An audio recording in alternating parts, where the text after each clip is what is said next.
Hi, everyone. So, I want to talk today about looping on a triggering thought. And by trigger, I mean something that comes up. It might feel like it comes up suddenly and out of nowhere.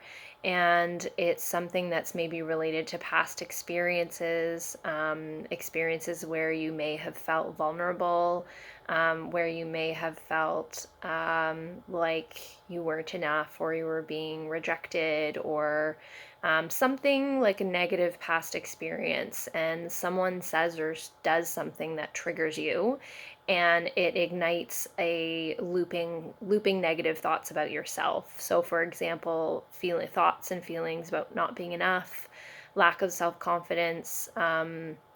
Feeling like you're not successful enough, you're not popular enough, you're not well known enough, you're not enough. And I want to talk about that, and I want to offer you some solutions and some meditations and some ways of approaching these ongoing looping thoughts and ways to clear them out of your field. So, the first thing that can happen, and we have fight, flight, freeze, fawn. So, there's many different reactions to when you have this initial triggering thought. I'm going to give the example of freeze. It's one I'm very familiar with myself. So your body and mind can feel like it's freezing, and it feels like you are either in danger, your livelihood is threatened, your life is threatened, or you feel like you're reliving a very traumatic event, even if that's not actually the reality. And I think that's really key, is that we have to learn how to separate actual danger from perceived danger. And from my experience, I've just practiced a lot. I've had a lot of therapy. I've had a lot of my own self work from the therapy.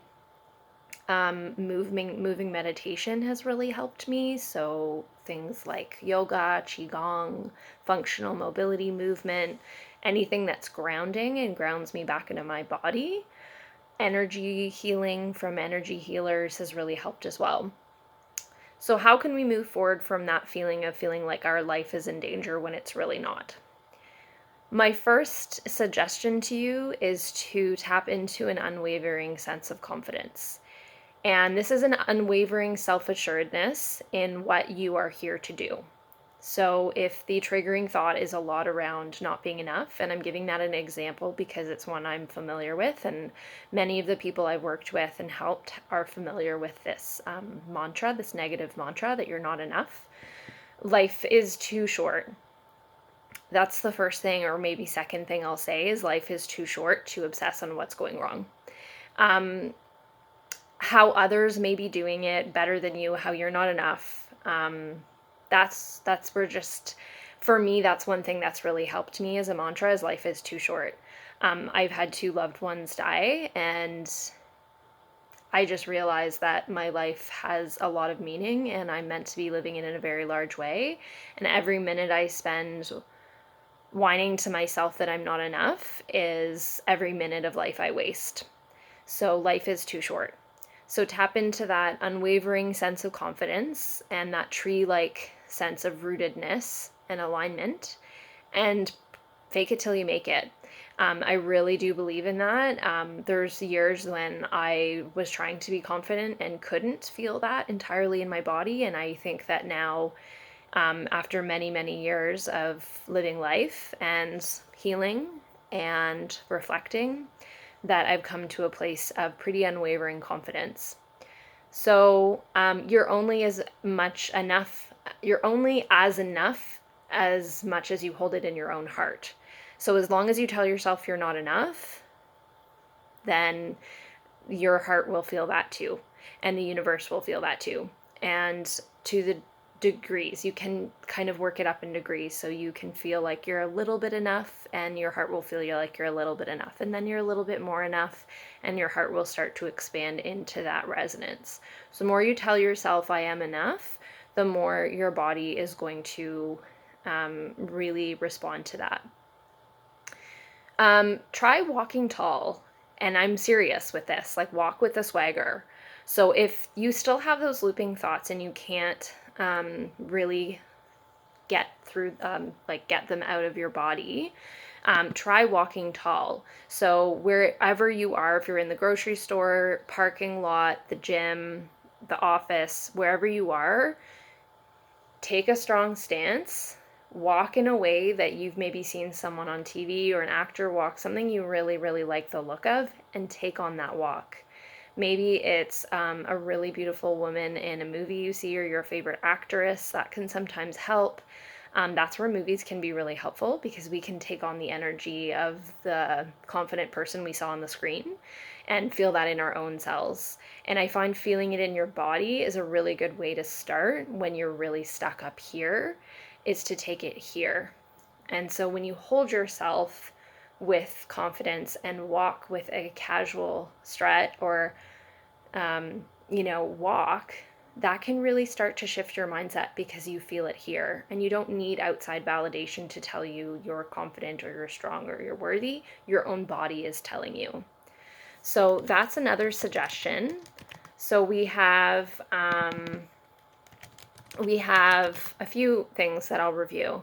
You can have unwavering confidence, and tap into that over the course of time through things like therapy and healing, and telling yourself you're enough to your heart, to your own heart. Life is too short, so recognizing the bigger picture, that we are here for much more than something very small and minuscule right in front of us. We're here for a bigger purpose, and the actually walking tall and moving through your body with confidence. Every looping negative thought that you have, it's probably something you really want to shake, but maybe you can't. So here's where I'm going to offer a bit of a meditation. So what you can do is you can close your eyes and find a comfortable place. Maybe it's on a bed, or maybe it's lying down or sitting, and just finding that comfortable place to be. It can be any one of those. And just taking a minute to tap into your own breath, and just being aware of the movement of the breath, and being aware of its pace, and how quickly or slowly it's moving, and whether you are holding your breath or not. And just being aware of that, and being aware of your body. And you can move your joints, you can move your head from side to side. And then I want you to imagine that thought as a heavy rock. So imagining this as a heavy rock right now, weighing you down. And you can even go so far as imagining it as a heavy rock you're holding in your arms that is weighing you down. And you're sweating, and you're struggling, and you're straining to hold on to that rock. Now imagine that rock getting smaller and smaller, to the point where it flows out of your hand. So it's literally starting to get lighter and lighter, and smaller and smaller. And it's starting to literally float right out of your hands, to the point where your hands start to feel light and they don't have any weight on them. And then imagine the rock going from your hands to slowly moving down into your peripheral vision, where it is now kind of out of the way, but still enough that you can see it. From here, the rock is so light that it feels almost like a cloud. Like, it is that light. It is just, you can touch it and you can feel it so lightly, but it's almost nothing. I'm going to continue the meditation in my next video.